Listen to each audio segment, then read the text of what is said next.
За, сайн мэцхан уу та бүхэнд. Энэ өдрийн амар амгалан гэлтгийа. За, энэ жилийн төсөв бас мөн л бас том төсөв орж ирсэн мэдчихэе. Эмчнээс одоо урсгал зардлаа хасаад цаана нь 8 их найд төгрөг хөрөнгө оруулалтын зардалд үлдэж байгаа.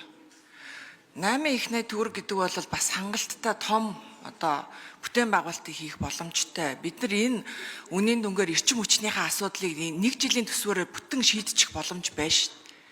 Хэд ийм боломжоо бид нар энэ жижиг сум болгонд нэг жижиг байшин нэг хоёр сумын хооронд жижиг одоо зам холбоод энэ том хөрөнгө оруулалтын төслийг өрн таран шагаа шиг тарааж хийчих гэдэг юм аа. Сүүлийн 20 жил бид нар ингээд тасралтгүй маш их татаас өгсөн. Энэ татаасуудын үр дүн өнөөдөр ямар аа? Хөдөө аж ахуйн салбар өнөөдөр хэрэг хөгжсөн. Бид нар өнөөдөр Улаанбуудаагаа бид нар одоо энэ импортоор авах дээр тулаад байна шүү. Арь шир маань хаягдаад байна.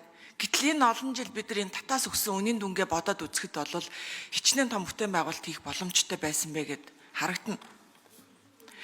Өнөөдөр энэ жилийнхаа хөрөнгө оруулалтыг бид нар энэ эдийн засгийнхаа чөлөөт бүсүүдийг дэмжих, энэ аж үйлдвэржилтийн паркуудыг дэмжих асуудал дээр нэлээд хангалттай сайн тавиад өчмөр байна.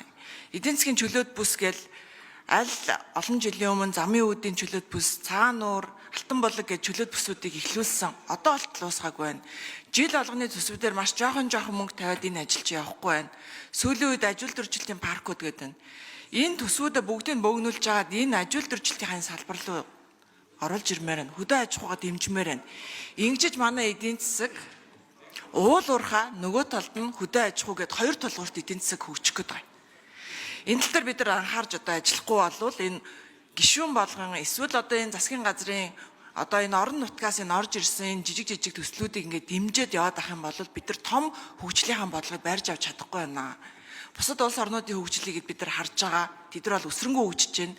Гэтэл бид нар өнөөдөр энэ тулга таарсан энэ жижигхэн шийдлүүдээсээ болоод том одоо төсвүүдөө багасгаж ингэж оруулж ирээд ингээд хөгжлийн бодлого нь удаашраад байна. Тэгэхээр энэ тал дээр манай эрхэм гишүүд засгийн газрын одоо гишүүд анхаарч ажилламаар байна.